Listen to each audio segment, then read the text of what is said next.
예.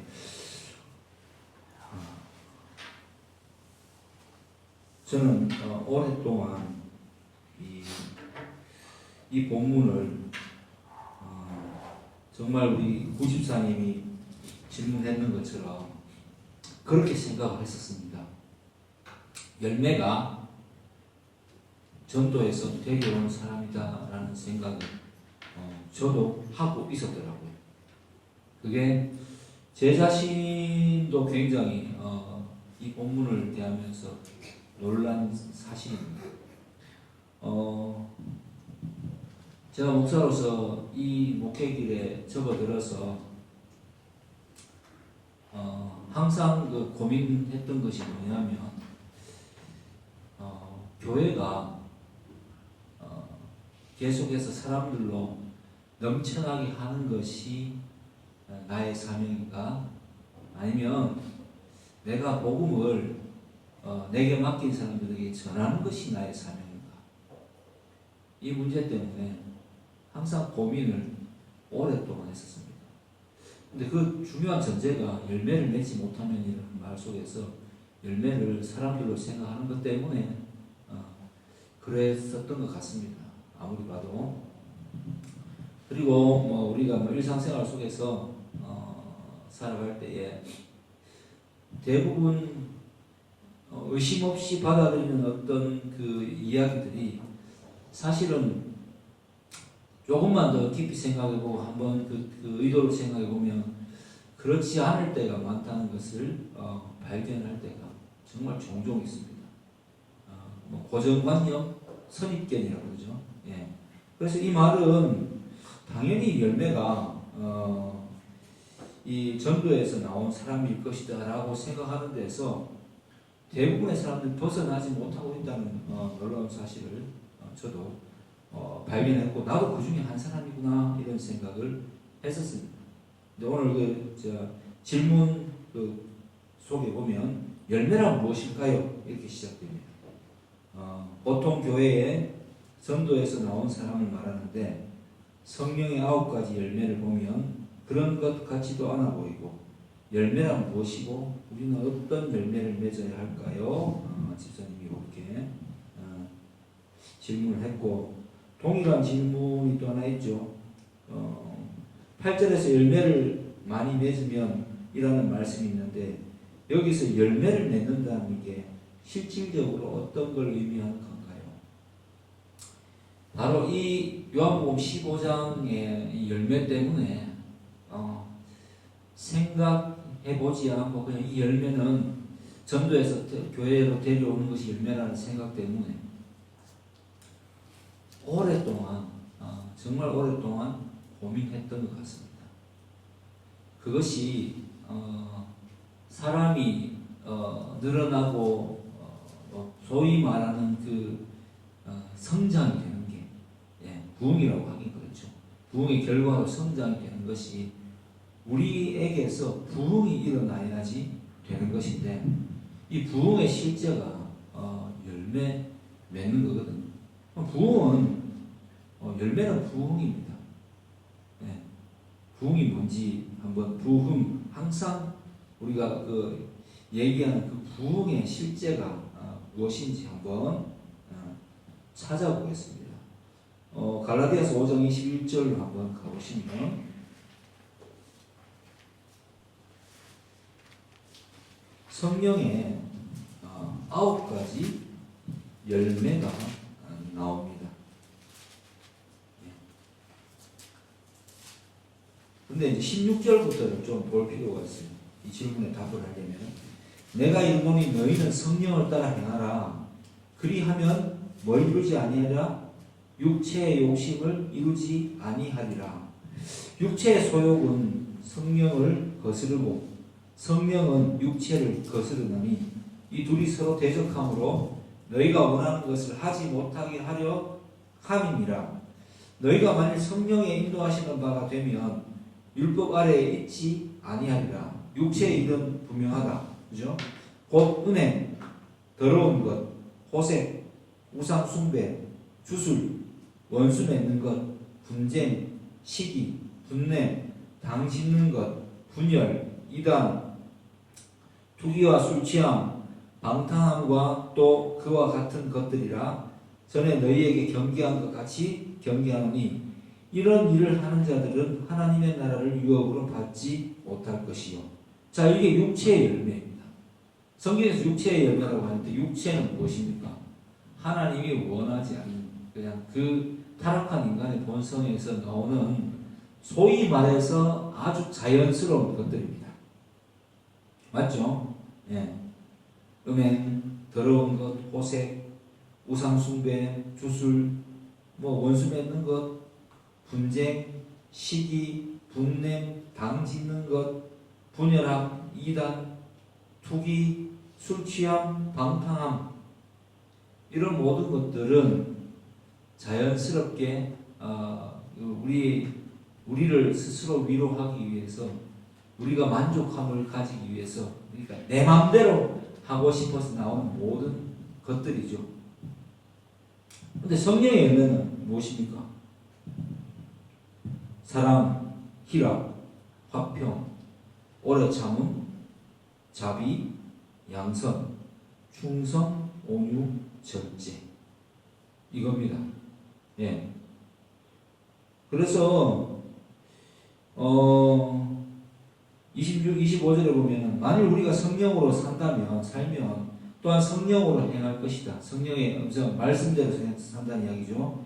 헛된 영광을 구하여 서로 노엽게 하거나 서로 투기하지 말지니라. 여기에서 사랑함이 어떤 모습으로 나와야 될지, 그죠? 나오죠. 바로 여러분의 모든 질문에 대한 대답이 여기에 다 나와 있는 것입니다.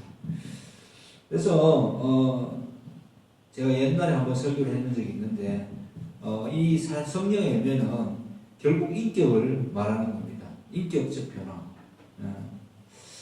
9가지 중에 앞에 3가지는 개인적인 것, 그죠? 개인적인 것. 사랑과 희락과 화평. 내 마음속에 하나님을 사랑하는 또 예수 그리스도께서 나를 사랑하신 그 마음이 존재하는 것을 뜻하겠죠. 그리고 항상 기뻐하는 것과 마음이 어떤 상황에 흔들리지 않고 평화로운 것, 이런 것들이 나에게서, 이 그리스도인에게서 나타나야 되는 것이죠. 제가 읽으면서도 참 힘든 거다 이런 생각을 했어요.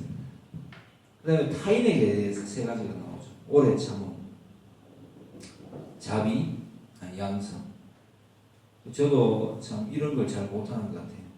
오래 참는 거, 자비를 베푸는 거, 또 선한 일을 베풀어 주는 거, 이런 것들을 참 하기 힘든데 이게 성령의 열매라고 합니다. 타인에게 대해서, 남에게 대해서까지. 그 다음에 이제 공동체, 교회 공동체에 관한 것이겠죠. 충성하고 또 온유하고 하고 싶은 말들이 많겠지만 절제하는 마음, 나보다 남을 낮게 여기는 마음, 이런 것들이 있어야 된다고 합니다. 그럼 결국 이 열매, 그리스도께서 오늘 이 본문에서 말씀하시는 이 가지가 맺는 열매는 우리의 인격이 이렇게 변화되어야 된다는 것을 말합니다. 이런 사람이 되면 세상은 우리를 딱 2가지로 대합니다.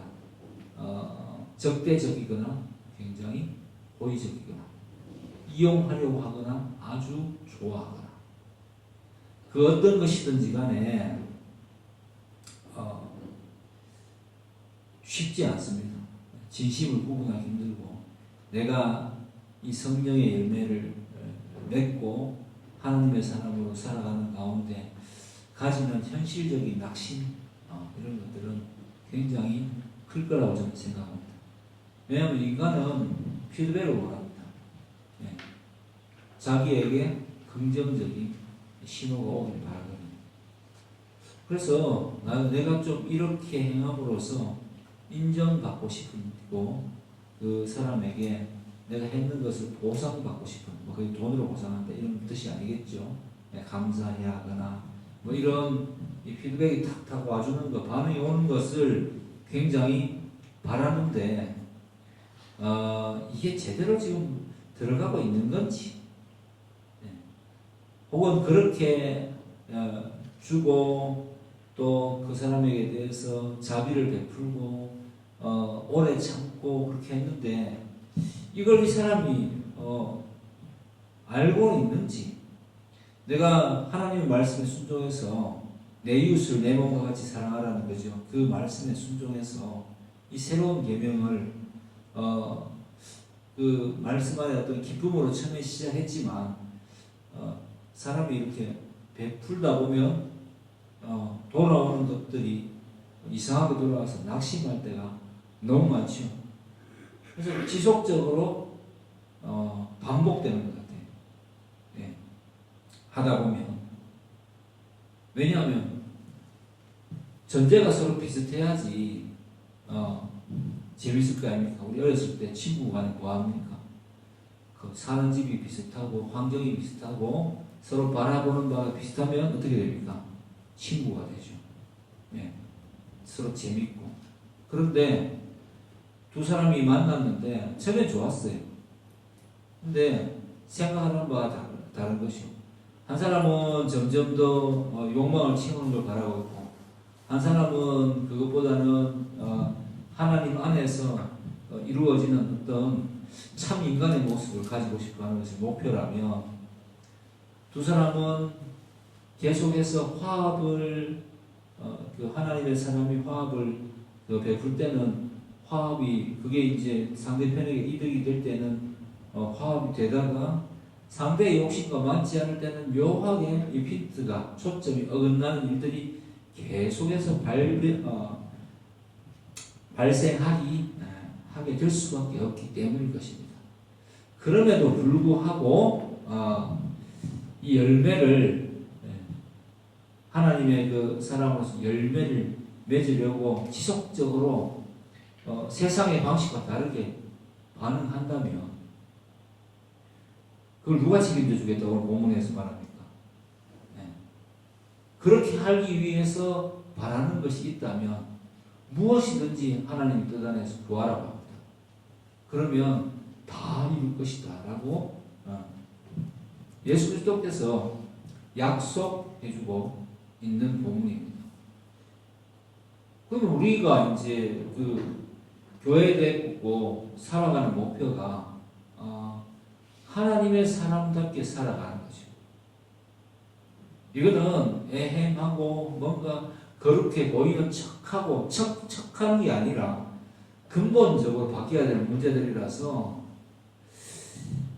매일 낙심할 것 같아요. 저도 그렇거든요. 매일 낙심이 되는 것 같아요. 그리고 이 안에도 못난 모습들이 계속 존재하니까 그 앞에 있는 육체의 그 소욕 있죠. 그런 것들이 살아가는 동안 잘 벗어나기 어려울 거 아닙니까? 그런데 성도는 이런 거예요. 최종적으로 갈등하지만 결국 무엇을 선택하느냐가 성도냐 아니냐를 순간순간 결정짓는 것입니다. 결국 자기 욕심대로 그 육체의 소욕을 따라서 말씀 때문에 갈등은 하지만 결국 계속 지가 원하는 대로 자기 하고 싶은 대로 한다면 하나님의 사람이 당연히 아니겠죠. 그렇죠? 그런데 똑같이 갈등하지만 교회 안에서 일어난 특히 일이겠죠. 정말 똑같이 갈등하고 정말 이렇게 하면 나는 뭐 도대체 뭔가 도대체 나는 도대체 뭔가 나에게 도대체 무슨 이득이 있는가 이런 생각을 하지만 하나님께서 그렇게 하라고 하시기 때문에 순종하면 그 순종의 대가를 누가 주시느냐 하면은 하나님께서 주십니다. 할렐루야. 네, 정말 하나님께서 주십니다. 이것을 체험할 준비가 되어 있느냐. 그래서 성도의 가장 큰 해야 될 일은 그런 것 같아요. 제가 뭐 세상에 일어난 우리 일상에 일어난 많은 일들이 있죠. 이걸 내가 해야 되나 말아야 되나라는 갈등되는 일들이 있어요. 똑같은 일이지만 어떤 때는 이게 아디아포라라고 하죠, 그죠? 해야 될 수도 있는 거고 어떨 때는 하지 말아야 될 수도 있는 그런 일들. 예. 뭐 어떤 모임에 나간다든지 아니면 그 모임에서 누구와 이렇게 교제하는 가운데 일어나는 일들이라든지, 그죠? 그런 일들에 대해서 엄청나게 우리는 갈등할 것 같아요. 세상 사람들이 당연하게 생각하는 거. 세상 사람들은 서로 내가 잘 되기 위해서 노력하잖아요. 남을 잘 되게 하기 위해서, 그죠? 노력하지 않습니까? 근데 남을 잘 되게 하기 위해서 내가 만나는 사람에게 정말 하나님의 살아계심을 내 인격을 보내주기 위해서 나 네가 잘 되는 걸 진심으로 원한다. 이렇게, 예? 가끔 안 원할 때도 있잖아요. 그죠? 그렇지만 결국은 원하는 것이, 이것을 내가 원하는 것이 하나님의 뜻이기 때문에 원해야 된다라고 생각하는 거. 왜? 그게 바로 십자가의 의미거든요. 예수 그리스도께서 우리를 왜 구원해 주셨겠어요? 아무 볼 것도 없고, 뭐 예수님께서 우리를 구원해 주신다고 무슨 예수님께 덕이 되고, 뭐가 그렇게 대단한 일이 일어난다고, 유한한 우리를 구원하셨겠습니까? 신비죠, 이게 신비. 그러면 근데 그렇게 하신 목적이 그거래요. 우리로 열매를 맺게 해요. 이 열매의 실체는 뭐라고 했습니까? 인격이에요, 인격. 그래서 우리가 당신이 잘 되기를 원한다라고 이야기할 때 세상 사람들이 그걸 믿을까요? No! 안 믿습니다. 내가 만나는 우리 이웃기들 믿을까요? 의심부터 하겠죠. 예. 저는 그게 너무 당연하다고 생각합니다. 예. 왜? 내가 잘 되고 니도 있는 거고 라고 하지. 물론 내가 잘 되는 거는 내가 이기시면 잘 되는 것이를 뜻하겠죠. 그 상황에서는. 그래서 내가 잘 돼 있는 상태고 잘 가고 있는 상태에서 너도 좀 정말 좀 잘 되기를 바란다라고 했을 때 정말이라는 퀘스천 마크를 던지는 것이 세상에서 만나면 좀 똑똑하고, 그죠? 세상 좀 살아본 사람들이 하는 당연한 생각 아니겠습니까? 예. 이 사람은 내가 잘 되기를 계속 응원하네. 믿을 수 있겠습니까? 힘들다. 그래서 오랫동안 교제를 해보고 그 사람이 정말 내가 그가 잘 되기를 원한다는 그거를 정말 발견할 때, 진심으로 느끼게 될 때까지의 시간은 예측 불가능하죠. 예측할 수가 없어요. 그렇기 때문에 예수 믿기 참 힘든 것 같습니다. 예. 그래서 오늘 본문에서 뭐라고 표현했습니까? 우리가 예수님 말씀대로 그런 인격을 가지려고 하고 그런 모습을 드러내면 드러낼수록 세상은 어떻게 한다고요? 우리를 미워합니다. 왜? 왜 별나게 지하기 혼자 그렇게 생각하는 거야? 응? 뭘 그렇게까지 더 잘되게 해주려고 할까? 이런 생각을 하지 않을까요? 네. 그래서 오늘 이 말씀은 정말 스스로 하려면 너무 힘든 말씀입니다. 분명한 보상이 따라야 되기 때문에 예수님께서는 말씀하십니다. 예. 내 말이 너희 안에 거하면 무엇이든지 원하는 대로 구하라. 그리하면 이루리라. 그것을 하기 위해서, 그 일을 하기 위해서 내가 내 스스로가 고매한 인격, 주님께서 바라시는 그 인격, 그죠? 사랑과 기쁨과 그 희락과 화평이 가득한 사람이 되기 위해서 그런 어떤 일을 해야 된다면 그것을 구하면 하나님께서 그것에 대해서 즉각적으로 응답하신다는 얘기입니다. 내가 또 타인에게 정말 어떤 사람을 세우기 위해서 지속적으로 뭔가 물질이 필요하고, 네?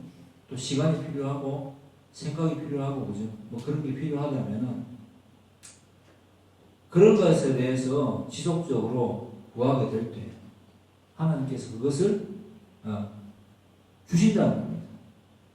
주님, 제가 정말 하나님의 살아계심을 저 교회에 전도하기 위해서라는 말은 아닌 것 같아요. 하나님의 살아계심을 나를 통해서 보여주기 위해서 저 사람을 좀 아니면 뭐 저 어떤 이들을 좀 도와야 될 것 같은데, 주님, 저는 물질이 없습니다. 돈이 없습니다. 주님 제게 주시옵소서. 자, 주셨다. 쓰고 나면 편합니까? 전 필요 안 합니다, 처음에는. 근데 쓰고 나면 어때요? 하나님께 주셔서 쓰게 됐는데 정말 주시거든요. 쓰고 나면 어떤 마음이 들어요? 꼭 내 돈 나간 것 같잖아요. 그래야 안 그래요? 꼭 내 돈 나간 것 같거든. 그래서 예수 믿는 사람들이 물질에서 아주 큰 물질을 받고 자유를 누리는 게 쉽지 않은 것 같아요. 그런데 정말 그렇게 살면 있잖아요. 하나님께 구하면 주십니다. 희한하게 주십니다. 상상하지 못한 방법으로 주시는데 이상하게 그거를 쓸 때에는 꼭 내가 내 돈을 쓰는 것 같기 때문에 그 마음에서 그때 기도해야 됩니다. 하나님, 제가 주님께서 주신 것인 줄 믿습니다. 우리가 헌금할 때도 마찬가지잖아요. 여러분이 헌금 생활 하십니까? 교회를 유지하기 하고 이 예배당을 유지하기 위해서 또 헌금하셔야 돼요. 네. 헌금할 때 감사함으로 정말 할 수 있어요. 결론은 돈이네 이렇게 말을 할 거 아닙니까 혹시? 아니에요. 그거는 정말 그런 마음이 안 들면 안 해도 돼요.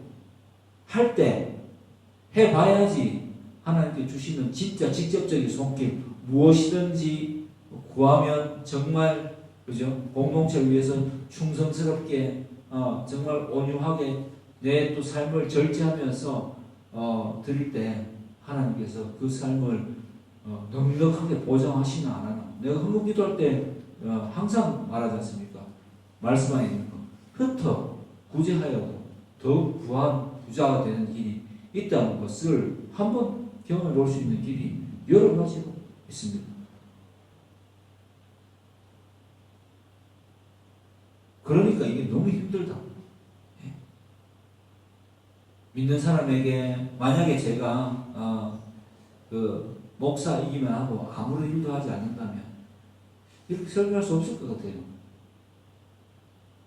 왜? 현실적으로 자금의 압박을 항상 받지 않겠습니까? 만약에 뭐 교회에서 내 삶을 책임져주는 일반 교회들처럼 그렇게 살아간다면 힘들 것 같아요. 정말 힘들 것 같아요. 그래서 요즘 항상 감사합니다. 주님 제게 일을 주셔서 이렇게 일하면서 목회할 수 있도록 해주심을 감사드립니다. 제가 옛날에 목회 처음 시작할 때부터 했어요. 저는 될 수 있으면 우리 성도 여러분께 구하는 게 정말 내가 웬만하면 여러분들과 만났을 때 밥을 살 수 있는 사람이 될 수 있도록 해주세요. 근데 하나님은 응답 방식은 그죠?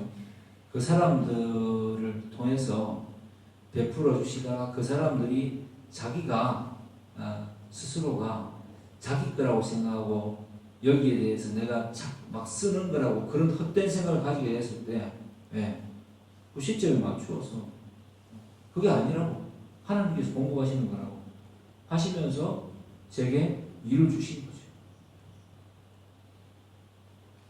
그렇지 않나요? 하나님이 일하시는 방식은 항상 그래요.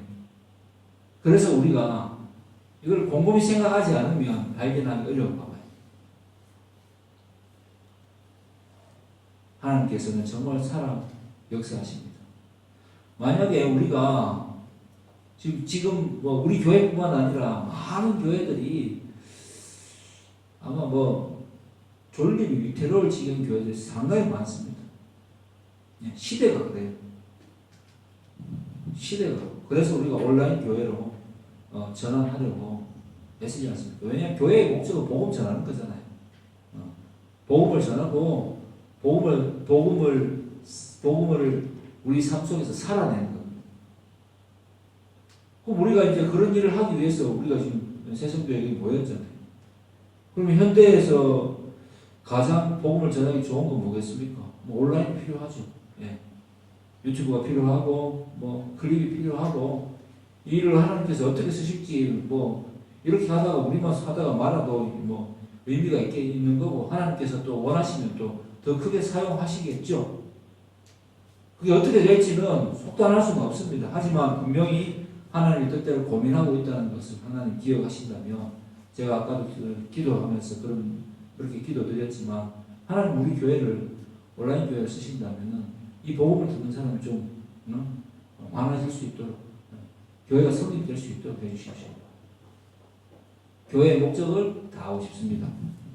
여러분들은 열매 맺는 삶을 살 수 있도록 저는 여러분에게 강력하게 권면한 이유가 이거 말고는 우리가 하나님 부르심 받았다면 그렇게 답이 잘 없어요. 그래서 여러분들이 어떤 일을 시작할 때 어떤 사업을 시작할 때 뭐 어떤 일을 하려고 할 때 고민해 봐야 돼요. 이게 하나님께서 원하는 방식대로 하는 일이 맞는가? 그 속에서 나는 즐거운가? 기쁨을 누리게 되는가? 그리고 이 9가지 열매가 내 마음속에서 맺혀져서 하나님께 나는 감사한가? 항상 기쁘고 감사한가? 결론적으로 고민은 했지만 이 하나님 기뻐하시니까 이렇게는 또 되는구나. 꼭 아무것도 안 남은 것 같지만 내가 하나님의 일을 함으로써 하나님께 기뻐하시는 인격이 됨으로써 사람이 됨으로써 내 주변의 사람들이 나를 통해서 예수님을 만나겠구나. 그게 바로 하나님이 우리를 부르신 목적입니다. 그래서 그게 바로 기독교가 말하는 열매입니다. 그 결과 그러한 사람들 우리처럼 부르심을 받은 사람들은 우리의 그런 인격을 보고 반응하면서 예수를 믿으려고 하겠죠. 그러면 나와 함께 신앙생활을 하고 나와 친구가 되려고 하겠죠. 그러면 나를 통해서 나와 친하게 지내는 사람들은 하나님의 살아계심을 나를 통해서 깨닫게 되고 내가 전하는 이 하나님 정말 살아계신다는 나는 사실 뭐 이렇게 전도가 되었다고 하나님 살아계신다는 걸 보게 되겠죠. 내가 그냥 생각하면 정말 빨리빨리 이 사람과 그만둬야 되겠지만 이제 내 계산을 하자면 왜? 별로 이득되는 사람이 아니야. 굉장히 피곤해. 그런데 하나님께서 내 삶 속에 보내주신 만나는 많은 사람들에게 나를 통해서 예수님을 만날 수 있도록 인도하신다면 이 사람에 대해서 좀 더 오래 참고 기다리겠죠. 뭐 기다리는데 그건 내가 바꾸는 건 아니니까 그 사람 스스로가 철이 들어야 되겠죠. 그죠? 철이 들어야 되겠죠. 철이 들고 안 들고는 그 사람이 하나님을 부르심에 응답하느냐 안 하느냐에 달려있는 거니까. 안 그러면 계속 교묘하게 감추면서 자기 욕망을 위해서 살겠죠. 그러면 우리는 그런 전도 속에서 무엇을 얻게 되겠습니까? 하나님은 우리에게 분별력, 영적 분별력을 그죠? 성령 안에서 주시거든요. 분별은 되고 내가 베푸는 그 사람이 뭐 스스로 욕심대로 산다면 자기 혼자만 다 속이고 있다고 생각하고 그죠? 우리는 다 구분할 수 있겠죠? 그래요, 안 그래요? 있어요. 그럼에도 불구하고 오래 참겠죠? 그리고 공동체를 잘 이끌어나가겠죠? 그렇게 하다 보면은 나에게는 훌륭한 인격과 좋은 사람들이 생겨나겠죠. 나쁜 사람, 지밖에 모르는 사람도 옆에 있겠지만 그 사람은 아무런 영향력이 없어지겠죠.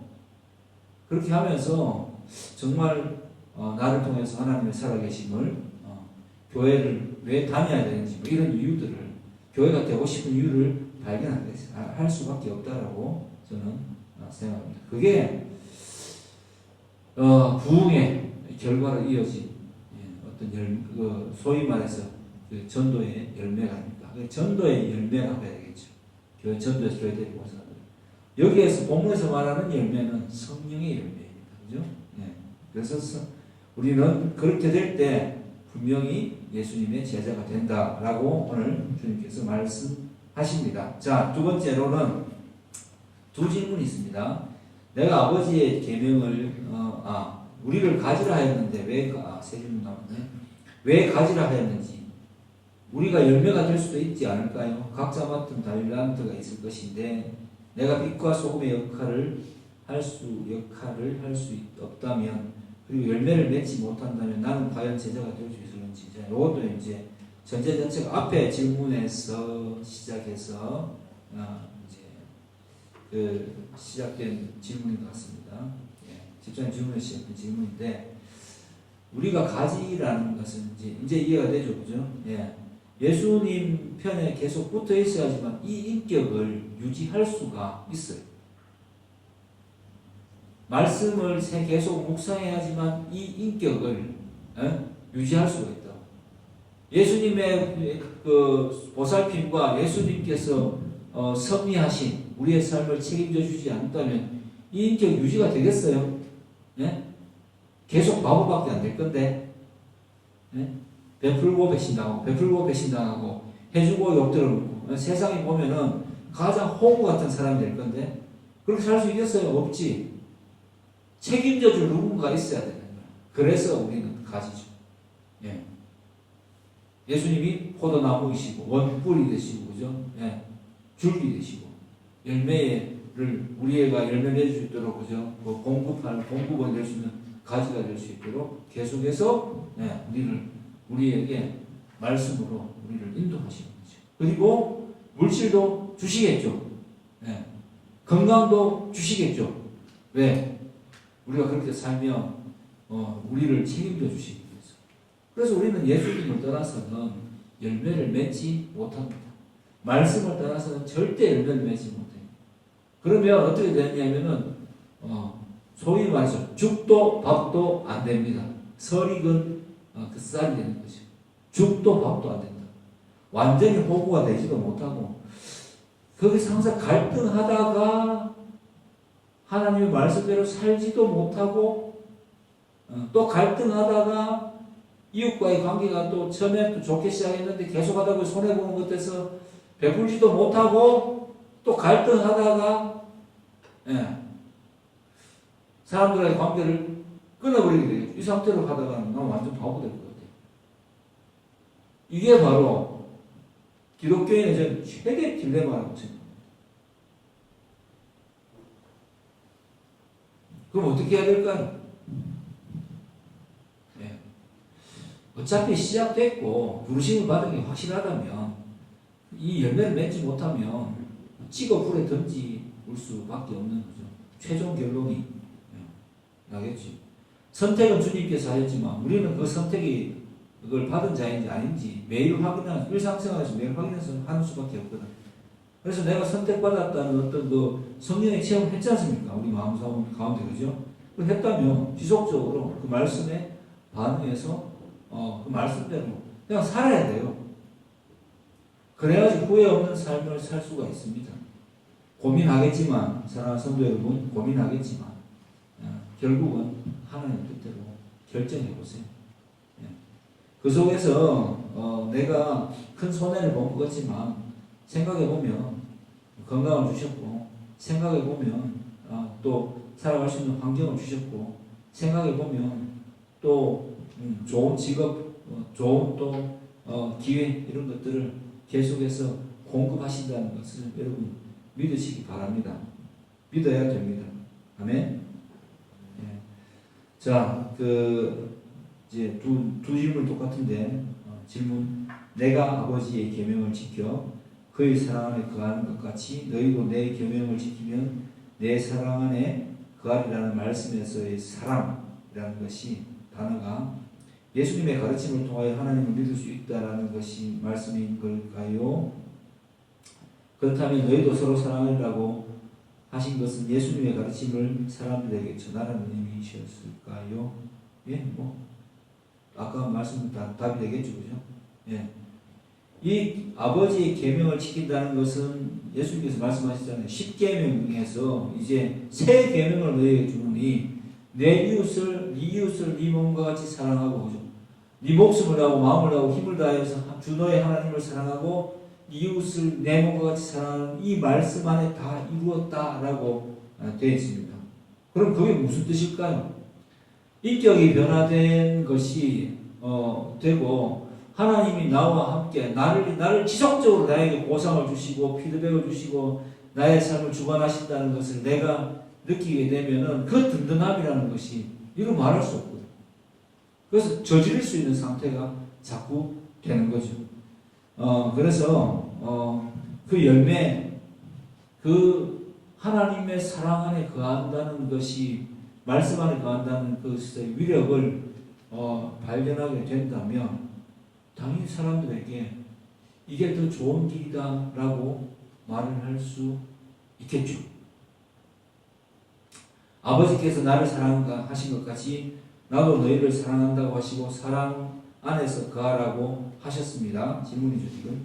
그 사랑이라는 것이 계명을 지키는 것이 사랑인 것인가요? 아니면 부모님이 자녀를 사랑하는 마음 같은 것이 사랑인가요? 서로 사랑하라고 하신 것이 정말 어떻게 서로를 사랑하는 것이며 서로는 단지 성도만 지칭하는 것인지 궁금합니다. 예, 맞습니다. 예. 일단은 여기에 있는 보면은 제자들에게 말씀하신 거잖아요, 그죠? 예, 11제자들에게 말씀하신 거죠. 예. 제자된 너희끼리는 이 계명을 너희가 주 너의 하나님을 사랑하고 너희가 너희를 동역하는 너희를 자기 자신처럼 사랑하는 마음을 가져야 된다라고 말씀하셨죠. 그래서 그 서로는 제자들이라고 말할 수 있겠죠. 예, 그리고 그 사랑의 실체는 뭐겠습니까? 예, 계명을 지키는 것. 예, 맞습니다. 10계명을 어기지 않으려고 애쓰는 것에서 자발적으로 지킬 수 있는 상태로의 전환을 복음이라고 합니다. 율법과 복음이라고 할 때 옛날에는 내가 아버지가 이거 하지마 저거 하지마 저거 하지마 이거 하지마 이거 해 저거 해 이렇게 할 때는 왜 그래야 되는지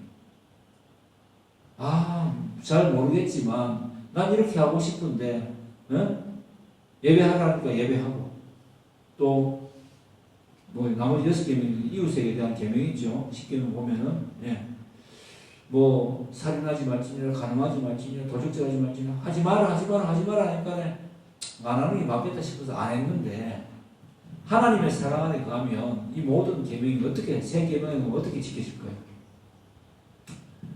이런 거죠.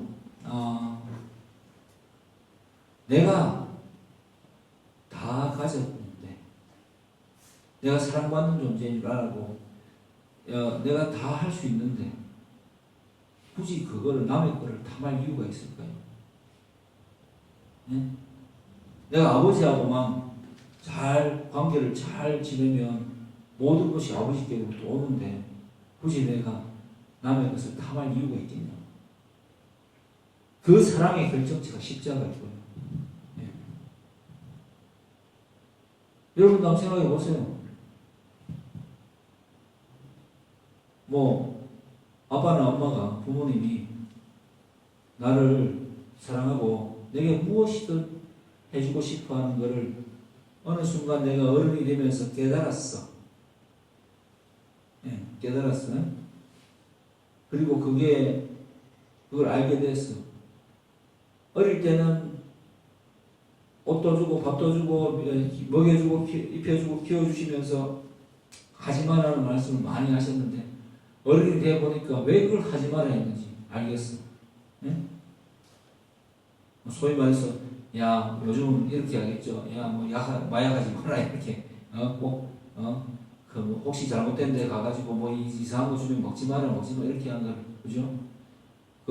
옛날에는 호기심 때문에 그런 걸 하는 게 나쁜 건가 이런 생각을 할 수도 있었겠단 말이지. 그런데 알고 나니까 완전히 우리의 인생을 망친다는 것을 알기 때문에 하나님께서 아버지께서 부모님이 나에게 하지 말라는 것을 이제 알겠어. 그리고 굳이 뭐 내가 그것에 신경을 빼앗길 만큼 그렇게 내가 사랑이 부족하지도 않아. 또 동시에 경제적으로도 내가 뭐 먹고 사는데 부모님이 뭐든지 간에 이렇게 잘 지원해 주시고 넉넉해. 뭐 사업을 할 수도 있고 또 직장을 다닐 수도 있고 또 내가 스스로 또 길도 알게 됐어. 그러면 굳이 남의 것을 탐할 이유가 생기겠습니까? 진짜 내가 원하는 모든 것들을 뭐 진짜 딱 가졌는데 굳이 내가 내게 또 절제하는 마음도 뭐 꼭 너무 좋은 것이 아니더라도 적당히 좋은 것까지는 항상 가질 수 있다는 그런 마음이 그런 확신이 생겼는데 굳이 내가 그런 짓을 할 필요가 있을까요? 그게 저는 이렇게 생각합니다. 이 본문의 제일 중요한 것은 내 말이 너희 안에 가면 무엇이든지 원하는 대로 구하라. 그리하면 저는 이 말씀이 제일 핵심이라고 생각합니다. 하나님 우리에게 삶을 보증해 주신다. 보장. 네. 이 본문이 되게 중요해요. 이 말씀이. 그래서 그냥 자꾸 이제 이런 구절을 이 본문을 보면 자꾸 이렇게 생각하거든요. 내가 막 결연하게 막 이렇게 해가지고 막 내가 막 열심히 해갖고 이러고 막 내가 막 전도해서 사람들고 뭐 이런 식으로 자꾸 포장이 되는데 그거 아닌 것 같고요. 예. 하나님이 세상과 다른 방식으로 살면 미움받게 될 거고 그렇지만은 그게 너희가 나를 믿는 증거가 되고 결국 너가 원하는 거 그렇게 살아가면서 세상으로부터 미움받고 애매한 포지션이 되는 거에 대해서 내가 다 그래도 내가 원하는 대로 살려고 하면은 내가 다 너의 삶을 보장해 줄게. 후계자인지 모르고 학교를 다녀요. 학교를 다니면서 애도 착해, 잘생겼어, 돈도 많아, 잘 베풀어, 시기심 없어, 공부 잘해. 그런 애들 보고 뭐라 그러죠? 세상 사람들은 부러워하면서 동시에 시기하죠. 금수저라고 부르기도 하고 밥맛이기도 하겠죠. 그런데 애가 일진도 아니야. 너 착해. 잘 해줘. 모범생이야. 진짜 뭐 이거 어떻게 해야 돼? 이게 스타가 되면은 존중받는 게겠지만 일상생활에서 보면 와, 저 어떻게 저럴 수가 있지? 신기한 존재가 되겠죠. 그죠? 예. 그런 보장을 다 하나님께서 우리에게 해준다는 거예요. 그럼 세상이 당연히 이상하게 생각하지만 또 좋아도 하겠죠. 동시에 그 혜택이 내게 돌아오지 않으면 또 싫어도 하겠죠. 그렇다는 겁니다. 그래서 그런 상태가 바로 예수 믿는 상태다. 그런 사랑이 바로 우리 안에 거하는 사랑이다. 그렇기 때문에 뭐 예수를 제대로 믿는 이 성도된 자들끼리는 우리 서로 다 그 일을 하고 있지라고 서로 확인하는 자리가 바로 어떤 자리냐? 주일 예배의 자리입니다. 그리고 내가 놓치지 않고 있는 게 맞지라고 저도 말씀을 전하지만 제가 전하는 말씀을 동시에 지금 듣고 있는 겁니다. 그게 바로 지속적으로 이루어질 때 하나님께서 가장 원하시는 그런 열매 맺는 자의 모습이 아닐까. 이렇게 여러분에게 선포합니다. 제발 그런 사람이 되기를 바랍니다. 그리고 애매할 때 기도하세요. 이 말씀을 꼭 기억하세요. 그리고 큰 교회가 뭐 되려고 하고 뭔가 내가 막 복음을 전하는 어마어마한 사람이 되려고 하고 막 그런 그건 내가 정하는 게 아니니까 안 해도 될 것 같아요. 그보다는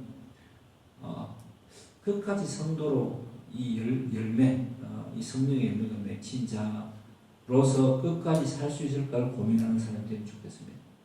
그리고 그 고민을 하면서 이렇게 되면 완전 흔한데 이걸 하려고 하면 스스로 자꾸 하려고 하지 말고 어떻게 하라고요? 기도하세요. 기도하시고 주님, 이렇게 되려고 하면은 제가 너무 막 이렇게 분노하는 마음이 큰데, 사람에게 낙심할 때 분노하지 않습니까? 예. 주님 제게 저를 위로해 주세요. 평안을 주세요. 예. 그렇게 하시고 또 예. 여러분이 정말 그때 물질이 필요하고 누군가를 돕기 위해서 필요하다면 주님 제가 이렇게 살기 원하니까 저에게 좀 많이 주십시오. 저 정말 이렇게 살고 싶습니다. 하고 하다 보면은 예. 꼭 그 고아원을 운영했던 조지 뮬러 5만 번 응답받은 조지 뮬러 이야기처럼 여러분들도 5만 번, 6만 번 응답받을 수 있을 겁니다. 예. 저도 오늘 이 말씀을 보면서 그것이 너무 믿어져서 다시 한번 제 삶을 또 생각해보는 계기가 됐습니다. 우리 모두가 다 이 말씀 앞에 겸허히 또 고개를 숙이고 성령의 인도하시길 바라면서 성령의 열매가 충만한 인격으로 또 거듭나는 저와 여러분 되기를 주의 이름으로 축복합니다. 기도하겠습니다. 하나님 아버지